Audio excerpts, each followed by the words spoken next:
রমাদানের অবশিষ্ট দিনগুলোর মধ্যে সবচেয়ে গুরুত্বপূর্ণ আমলের নাম হলো এতেকাফ, যেটা রমাদানের শেষ দশকে করতে হয়। এতেকাফ অবশ্য রমাদানের প্রথম দশক, মাঝের দশক, এই দিনগুলোতেও করা যায়, একদিন দুই দিনও করা যায়, কিন্তু মাসনুন যে এতেকাফ নবী করিম সাল্লাল্লাহু আলাইহি সাল্লামের রমাদানে, সেই প্রতিষ্ঠিত সুন্নাহ নবী সাল্লাল্লাহু আলাইহি সাল্লামের রমাদানে, সেটি হলো রমজানের শেষ দশকে এতেকাফ করা। শেষ দশকের এতেকাফ সম্পর্কে মা আয়েশা রাদিয়াল্লাহু তাআলা আনহা বলেছেন, কানা নবী সাল্লাল্লাহু আলাইহি সাল্লাম ইয়াতাকিফুল আশরাল আওয়াখির মিন রমাদান হাত্তা তাওয়াফাহুল্লাহ।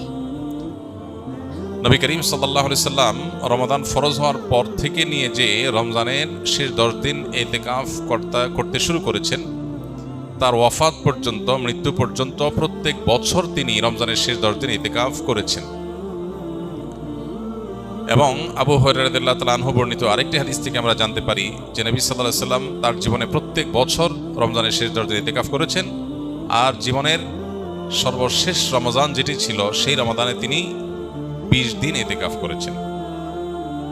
যে আমলটি প্রিয় নবী সাল্লাল্লাহু আলাইহি সাল্লাম জীবনে কোনো বছর কোনো রমজানে একবারও ছাড়েননি, আমাদের সমাজে বেশিরভাগ মানুষের জীবনে সে আমলটি জীবনে একবারও করা হয়নি। এর চেয়ে বড় দুর্ভাগ্যের বিষয় আর কি হতে পারে?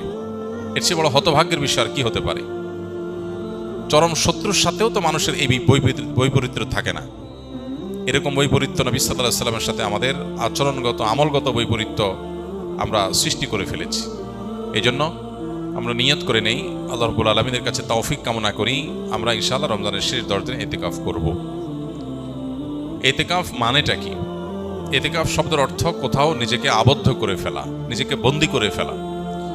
এতেকাফের মূল কথা হলো রমাদানের এই দিনগুলোতে যখন আমরা এতেকাফ করব, এই দিনগুলোতে আল্লাহর ঘরে, মসজিদে নিজেকে আটকে ফেলা, আবদ্ধ করে ফেলা। দুনিয়ার মানুষের কাছে মানুষ বিভিন্নভাবে চাইতে পারে।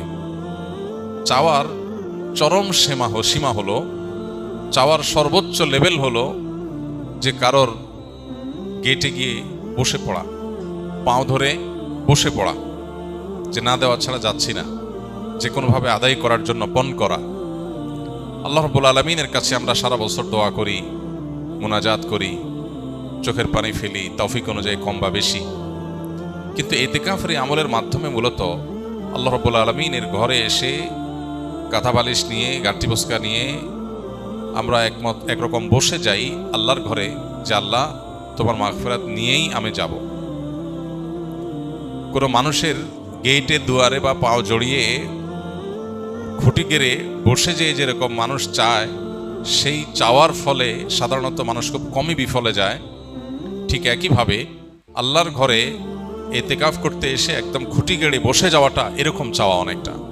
এই চাওয়ার ভিতরে অবর্ণনীয় এক তৃপ্তি আছে, এই চাওয়ার মধ্যে অন্যরকম এক আবেগ আছে, ভাব আছে। এই আবেগটা উপলব্ধি করার তৌফিক যাদের হয়েছে তারা জীবনে কখনো ইতিকাফ ছাড়তে খুব কষ্ট হয়, ইতিকাফের স্মৃতি তারা ভুলতে পারেন না। প্রিয় ভাইরা আমার, গোটা পৃথিবীর হাজার হাজার সৃষ্টি আল্লাহর, এগুলো আমাদেরকে, আমাদের মনোযোগকে, আমাদের ফোকাসকে নানা দিকে বিক্ষিপ্ত করে রেখেছে। সোশ্যাল মিডিয়ার এই যুগে, বিশেষ করে অনলাইনে বিচরণের এই সময়টাতে আমাদের মনোযোগ হাজার হাজার জিনিস নিয়ে যাচ্ছে।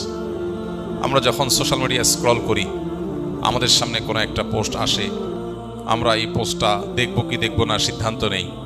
স্ক্রল করে যাওয়ার পর বা স্ক্রল করে যদি কোনো পোস্ট সামনে আসে, আমরা যদি সেটা দেখি, তখন রিয়্যাক্ট করব কি করব না সেখানে আমরা মনোযোগ দেই। কোনো পোস্ট আমাদের হাসি উদ্রেক করে, কোনোটা আমাদের কান্না পাইয়ে দেয়, কোনোটা দেখে আমাদের হয়তো বিরক্ত লাগে, কোনোটা দেখে আমাদের ভালো লাগে। আমাদের অনুভূতি, আমাদের আবেগ, আমাদের সিদ্ধান্ত, এগুলো এত ভাগে বিভক্ত যে পরিপূর্ণ আল্লাহ রাব্বুল আলামিনের প্রতি মনোযোগী হওয়ার সুযোগ, পরিপূর্ণ আল্লাহর দিকে ফোকাস দেওয়ার সুযোগ, আল্লাহর দিকে ফোকাস তো অনেক পরের বিষয়, নিজের নফসের প্রতি ফোকাস দেওয়া, নিজের ভালোর চিন্তা করার সুযোগটা আমাদের দিন এবং রাত 24 ঘন্টা আমরা ব্যয় করে একটু বের করতে পারি না। বেশিরভাগ মানুষ শেষ কবে নিজেকে নিয়ে ভেবেছেন? বয়স কত হয়েছে? গন্তব্য কোথায়? আমার কোথায় যেতে হবে? আমি কি আসলে জান্নাতে যেতে পারবো? আমি যে ট্র্যাকে আছি সেই ট্র্যাকের শেষ মাথা কি জান্নাত নাকি জাহান্নাম? আমার নিজের কল্যাণের জন্য আমি ভাবনার সুযোগ পর্যন্ত পাই না। আমরা এত ব্যস্ত, এই বস্তুবাদী পৃথিবী আমাদেরকে এত এঙ্গেজ করে ফেলেছে, এত ব্যস্ত করে ফেলেছে, নিজের জন্য সময় দেওয়ার সুযোগটা আমাদের নাই। আমরা ব্যস্ত, আমাদেরকে জিজ্ঞেস করা হয় কেন ব্যস্ত? আমাদের কেরিয়ারের জন্য ব্যস্ত, আমাদের নিজের উন্নতির জন্য ব্যস্ত, আমাদের সামাজিক অবস্থানের জন্য ব্যস্ত। অথচ এই সব ব্যস্ততার আড়ালে আমাদের নিজের অনন্ত অসীমকালের যাত্রার, আমাদের রবের এই বিষয়গুলোর প্রতি ফোকাস বা মনোযোগ দেওয়ার সুযোগ আমাদের হয় না। এই বাস্তবতায় ইতিকাফ আরও বেশি আমাদের জীবনে রিলেভেন্ট এবং গুরুত্বপূর্ণ। এরকম বিক্ষিপ্ত মনোযোগ যখন কোনো সমাজে চরম আকার ধারণ করে, আমরা 2 রাকাত নামাজ পরিপূর্ণ মনোযোগের সাথে, দুনিয়ার কোনো দিকে মনোযোগ যাবে না, পরিপূর্ণ আল্লাহর দিকে মনোযোগ থাকবে। আল্লাহ বলেছেন আকিমিস সালাতা লিযিকরি, তোমরা সালাত কায়েম করো আমার স্মরণের জন্য। আল্লাহ বলেছেন তার স্মরণের জন্য সালাত কায়েম করতে, নামাজ আদায় করতে। এখন আল্লাহর স্মরণ যেন হয়, এটা নামাজের উদ্দেশ্য। তবে নামাজের মধ্যে আল্লাহর স্মরণ থাকবে। এখন আমাদের নামাজের অবস্থা হয়েছে এমন যে আল্লাহ ছাড়া সব কিছু স্মরণ হয়। 2 রাকাত নামাজ শুরু থেকে শেষ পর্যন্ত পরিপূর্ণভাবে পড়ব, কিন্তু মনোযোগ আল্লাহ ছাড়া অন্য কোনো দিকে যাবে না। এই চ্যালেঞ্জ আমরা কয়জন মানুষ নিতে পারবো? কয়জন মানুষ আমরা এই চ্যালেঞ্জ নিয়ে সফল হতে পারবো? চ্যালেঞ্জ নিয়ে দেখেন যে নামাজ শুরু করেন, নফল নামাজ 2 রাকাত নিয়ত করেন, একদম সালাম ফেরানো পর্যন্ত একবারের জন্য ছেলে মেয়ে, ফ্যামিলি, বিয়ে শাদী, মা বাপ, ব্যবসা বাণিজ্য, কাজ কাম, পড়ালেখা, ক্যারিয়ার, সোশ্যাল মিডিয়া, বাইরের কোনো জগৎ, কোনো কিছুর প্রতি মনোযোগ থাকবে না। পরিপূর্ণ আল্লাহর দিকে মনোনিবেশ করবেন। এরকম 2 রাকাত নামাজ পড়া সহজ না কঠিন দেখেন চিন্তা করে, প্রিয় ভাইরা আমার। অথচ আমাদের দিনে কতগুলো রাকাত নামাজ পড়া লাগে, সেখানে 2 রাকাত নামাজেও আমরা এই মনোযোগ দিতে পারি নাই। পৃথিবীতে যারা সফল হয়েছেন, যারা জাগতিক বিচারে সফল হয়েছেন, সফল ব্যবসায়ী, সফল ক্রীড়াবিদ, সফল চাকরিজীবী, সফল পেশাজীবী, যে কোনো মানুষ তার জগতে সফলতা অর্জন করেছেন, সাফল্য অর্জন করেছেন। সাফল্যের জাগতিক সংজ্ঞায় বা প্রচলিত অর্থে সাফল্যই বোঝাচ্ছি আমরা।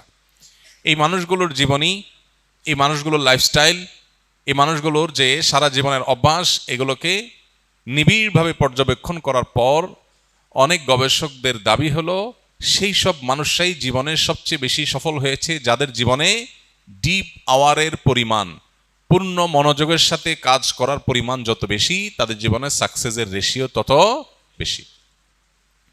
অর্থাৎ আপনি কোনো কাজে পরিপূর্ণ মনোযোগ কতক্ষণ রাখতে পারছেন, এটা আপনার সাফল্যের অনেক গুরুত্বপূর্ণ একটা শর্ত। যে একটা কাজ করতে গিয়ে 5টা কথা মনে আসে, একদিকে চলে গেলে আরেক দিকে তার মাথা চলে যায়, তার জন্য সাফল্য খুব কঠিন। যে কোনো কাজ করার জন্য পরিপূর্ণ মনোযোগ দিয়ে করে, জগতে যাই হোক সে তার কাজ থেকে সরে না। আপনারা যা স্কিলে ভর্তি হয়েছেন, প্রশিক্ষণ নিচ্ছেন, যে প্রশিক্ষণ পরিপূর্ণ মনোযোগের সাথে নিচ্ছে, ক্লাসে পূর্ণ মনোযোগ দিচ্ছে, সিস্টেম পরিপূর্ণ মানছে, এই মুহূর্তে সে প্রশিক্ষণ নিতে আসছে, অন্য জগতে সে যেতে চায় না, পূর্ণ মনোযোগ দিতে পারে, সে তত বেশি সাকসেস হয়। যারা স্কিল থেকে ট্রেনিং শেষ করে এখন বিভিন্ন জায়গায় জবে আছেন, যে ব্যক্তি তার জবের দিকে যত বেশি মনোযোগ দিবে, যত বেশি ফোকাস দিবে, তার কাজটাই সবচেয়ে গুরুত্ব পাবে, অন্য দিক থেকে মনোযোগ সরিয়ে এদিকে যত বেশি মনোযোগ ইনভেস্ট করতে পারবে, সে চাকরিজীবী হিসাবে তার ওই কাজের জগতে তত বেশি সাকসেস হবে। আর যার মনোযোগ যত কম থাকবে, তার সাকসেসের পরিমাণ তত কম হবে। এই মনোযোগ এখন নষ্ট হওয়ার মতো হাজার হাজার ডোপামিন, হাজার হাজার মনোযোগ বিনষ্টকারী ডোপামিন আজ চতুর্দিকে ছড়িয়ে ছিটিয়ে দেওয়া হয়েছে। স্পিরিচুয়ালি, আধ্যাত্মিকভাবে আমাদের মুসলমানদেরকে ধ্বংস করবার জন্য হাজারো আয়োজন আছে। যেগুলোকে আপনি দেখছেন নিছক বিনোদন, এগুলো মূলত আপনার আমার রুহানি শক্তি ধ্বংসের আয়োজন।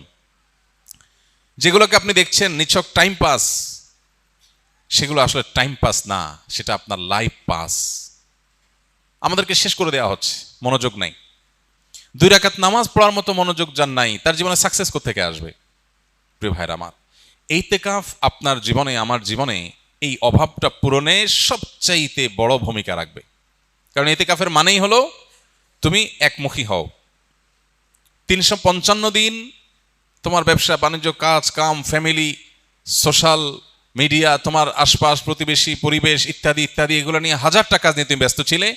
10টা দিন তুমি পরিপূর্ণ শুধু নিজের প্রতি মনোযোগ দাও, নিজেকে সময় দাও, নিজের আল্লাহর সাথে সম্পর্ককে নিবিড় করো, শুধু আল্লাহকে স্মরণ করো, একমুখী মনোযোগ দেওয়ার চেষ্টা করো।